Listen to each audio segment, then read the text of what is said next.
I've always been quite adventurous, so it stands to reason that when I had spare time, I would hop in my car and go exploring.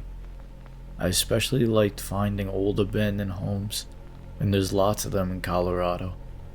My husband hated the fact that I would do this completely alone, and he was always afraid I would get in trouble.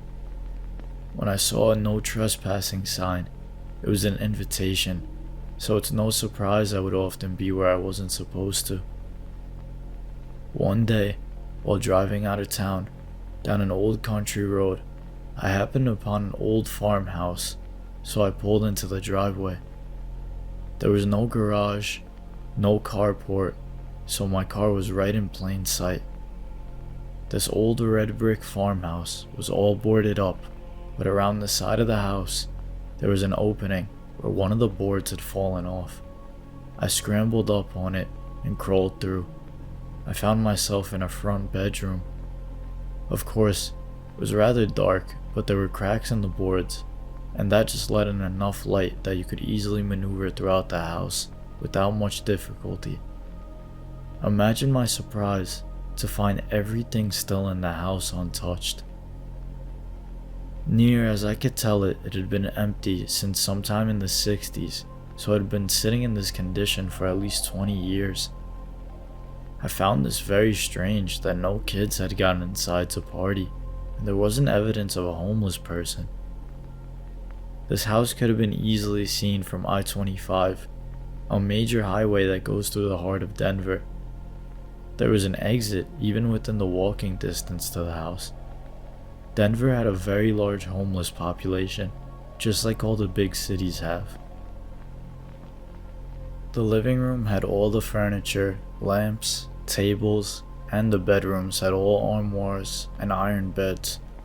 Everything left in the kitchen, along with home canned goods, spices, dishes, everything. It was all still there.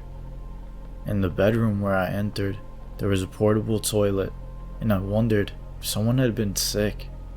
I got a feeling that was the case. I spent hours in there, looking through pictures and postcards of the family that lived there. There was a ton of Catholic paraphernalia too, crucifixes on the walls, rosary beads, and all of that was alike. It was fascinating to me, and I was trying to figure out why this family had left. This house was way too big, and I was so surprised when I came out how many hours had passed, but I chalked it up to being involved and losing track of time. I've never worn a watch, so it wasn't hard to believe that this could happen. This place also wasn't too far from my house, so I would go there often as I could, wander the grounds, investigate the sheds in the outhouse, the root cellar under the house. That cellar was loaded with old canned goods and rotted root vegetables. The smell, of course, after all this time was non-existent, but it really wasn't pleasant.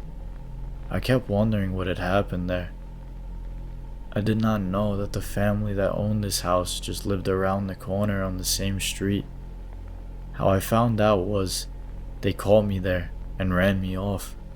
I watched them as they left and saw where they went. Now when I would go back, I looked to see if they were home before I'd go in. So week after week, month after month, I would go back. There was so much to explore. Time after time, they would catch me there again and again, and always run me off. I always wondered why they never called the police on me, but they never did. I think they knew I was being haunted, although I wasn't aware of this at the time. Later on, after I'd been exploring for a number of months, I began to find myself there with no recollection as to how or when I got there. But every time I went in, hours and hours would go by, and every time I came out, I was always surprised at how much time had passed. I would think I would get there and be there for 2 hours, but would find at least 6 hours had passed, and it was near dusk. It would begin to get dark, and I would have to leave, because of course, there was no electricity. I was completely taken over and got it into my mind that I wanted to buy this house.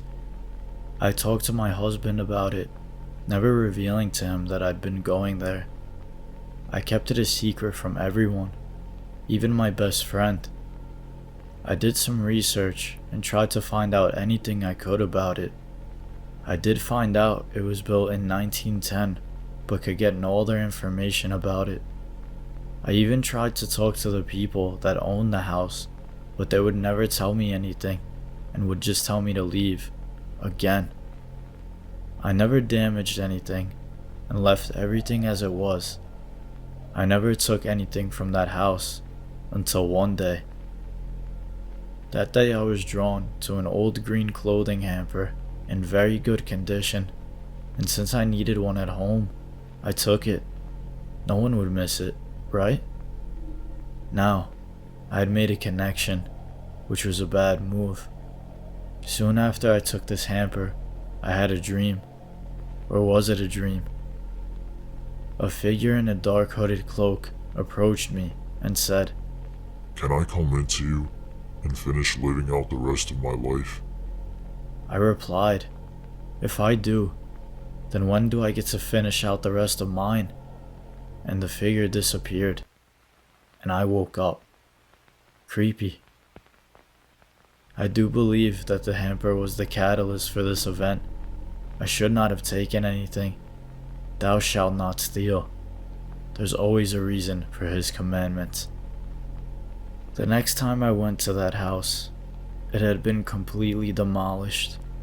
The house and all of the outbuildings were all gone.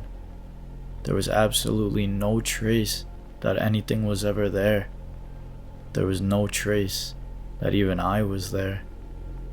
Not a brick, not a board, not even the foundation. The root cellar had even been filled in completely.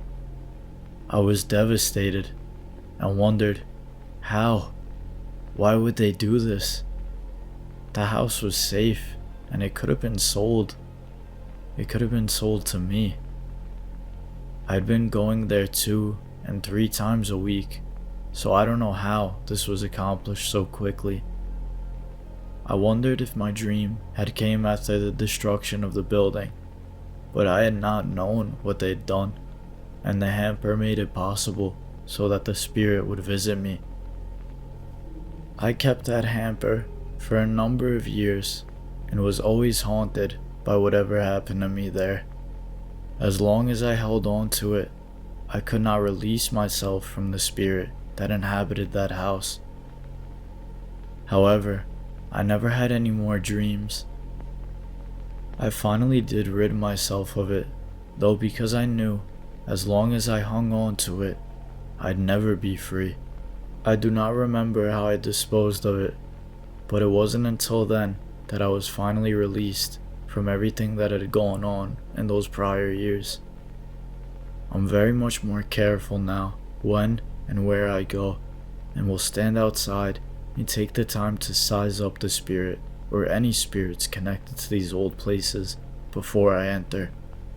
Please, if you're out exploring and you find a place like this, do not take anything, as you don't know what you're bringing home. It can be a possession, or hopefully not an attachment. And if you have taken anything from a house like this, I plead, get rid of it now. It could be affecting you now. It could be affecting your future. But anything that comes from another building with a bad past can potentially give you a bad future. So I plead with anyone who hears this story, please listen, as you don't know what you're bringing home, and you don't know what's watching you, waiting in the shadows.